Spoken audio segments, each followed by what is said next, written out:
Shalom, shalom. This week's prophet portion is from the book of Zechariah, chapters 2, 3, and 4. It's associated with Parashat Beha'alotecha, and it covers three visions that the prophet Zechariah had during his life. I'm not going to talk about all three. I'm just picked the middle one of the three, and that is a vision about Joshua the high priest. And let's talk about him. The first vision is about the New Jerusalem, and the third vision in these three chapters, chapter 2 to 4, is about the capstone, and those make interesting reading. I want to encourage you to read the word. Good day, my name is Barney de Klerk. I'm not a teacher, I'm a student of God's word, and I love to share what I've learning from this week's scripture portions.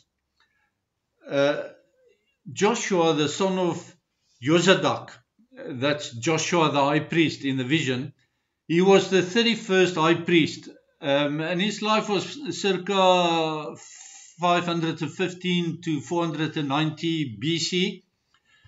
He was the first high priest after Israel returned from the Babylonian exile. And his name Joshua means salvation, the same as the Hebrew name for Yeshua, the Hebrew name for Jesus, his real name. The vision therefore has direct meaning with reference to Joshua, the high priest, around about 500 BC, and also a hidden reference to Yeshua the Messiah in his role as the slaughtered Lamb of God, who is appointed thereafter as the eternal high priest according to the order of Melchizedek. And you can read that who says so. The one who says so is Adonai Tsevaot, that is the God, the commander of the heavenly armies. He says so in Zechariah 3 verse 8. In both cases, Adonai rebukes Yeshua and Joshua the high priest. Yeshua rebuked Satan because they looked like brands plucked out of a fire. Because of the disproportionate amount of abuse they suffered at the hand of Satan, the enemy. And of course, Satan cannot act outside of his authority limit given to him by Adonai, but he took it to the limit in the abuse of both Yeshua the Messiah in his first coming, and long before him, Joshua the 31st high priest, who was the first priest after Israel returned from the Babylonian exile. Adonai specifically draws our attention to a stone that's laid before Joshua the high priest, that's Zechariah 3 verse 9. The stone have 7 facets or eyes, depending on which translation you read. It's either translated as facets or as eyes. And on it, Adonai Tsevaot, the commanding officer of the heavenly armies, inscribed that he will remove all iniquity of the Holy Land of Israel in a single day. And that day is also known as the day of the Lord, the day of Adonai, Yom Adonai, Yom Elohim. It's inscribed in the stone because it cannot and it will not be changed. It is certain. It's an eternal promise, and it's something you can bank on. You can take Adonai Eloheinu on his word. The Hebrew text records that the stone has 7, and the Hebrew word is ayin, which literally means 7 eyes.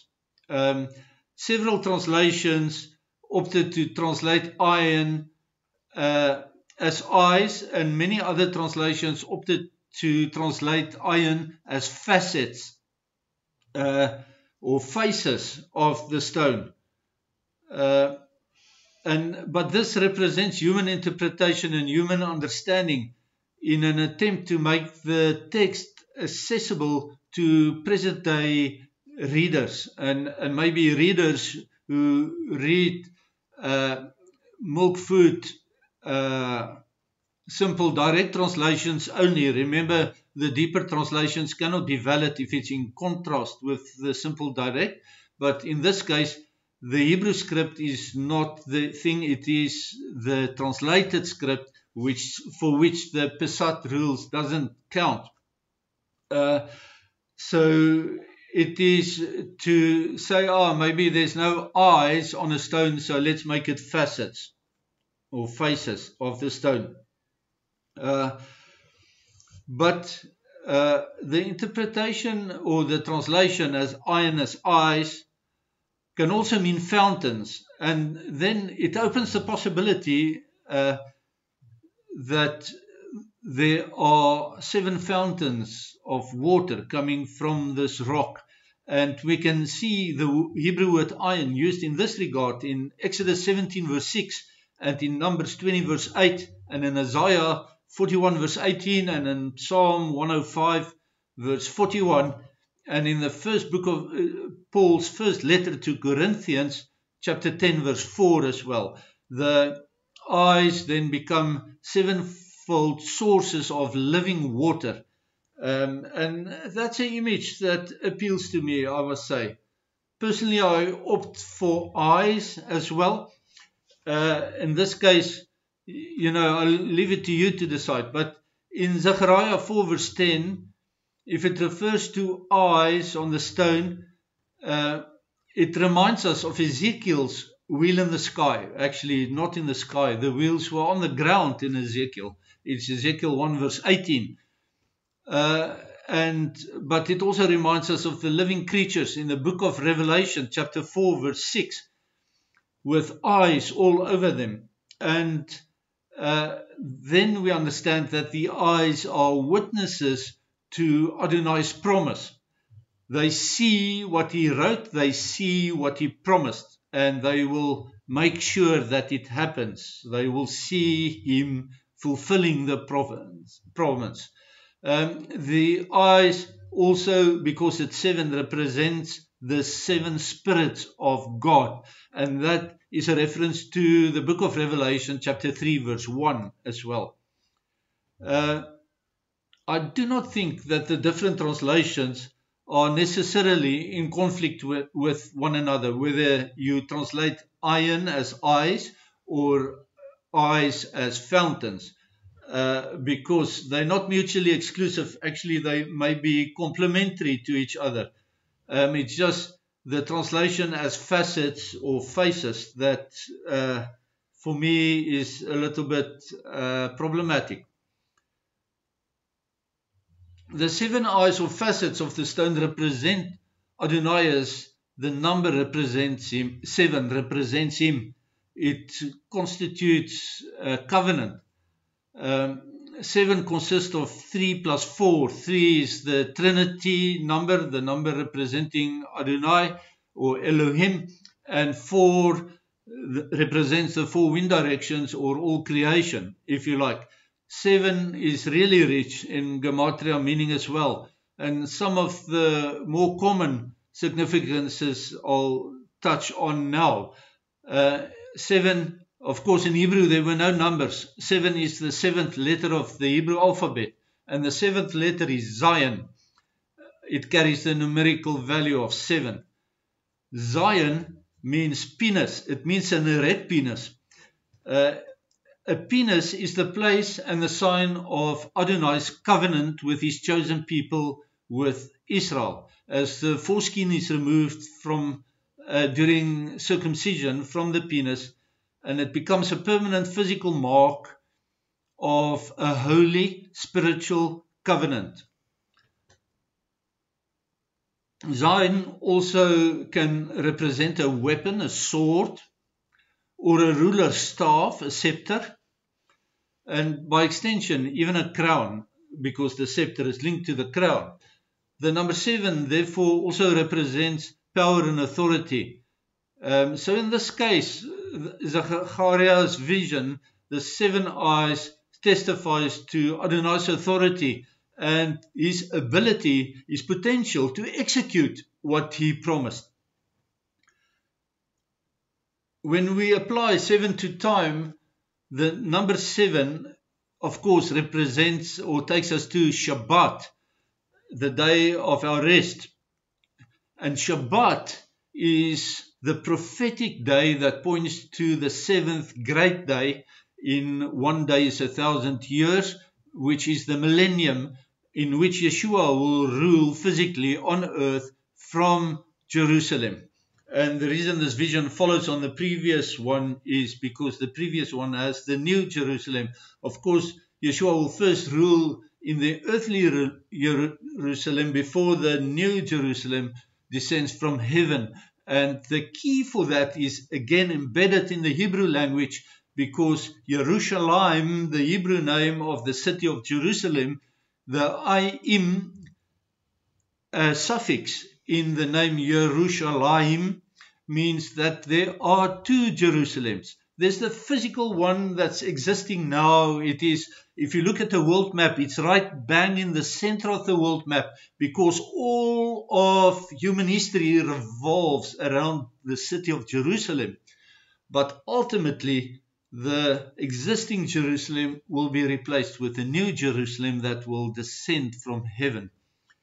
And yes, there's no, Rome is no eternal city. Rome will be a pile of ruins, long forgotten, when Jerusalem is still the city at the center of the earth, the city from which Yeshua HaMashiach rules the nations with a rod of iron. And in Zechariah's vision, the millennial reign is implied in this vision of the stone.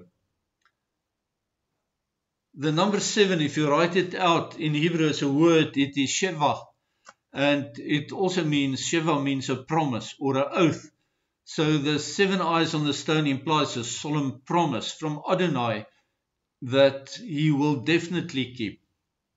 So ultimately, Zechariah's vision of Joshua the high priest and about the millennial kingdom of Yeshua HaMashiach is one and the same.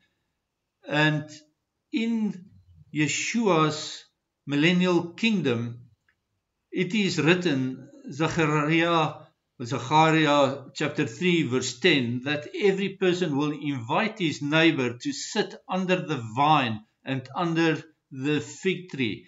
The symbolism here, the vine, refers to Yeshua. Every person will invite his neighbor to sit under, meaning under at the feet of Yeshua. And under the fig tree, of course, represents God's chosen people, his bride, his wife, by then Israel. Throughout the Bible, the chosen people of God is not the church. That's a blatant lie. It's always Israel.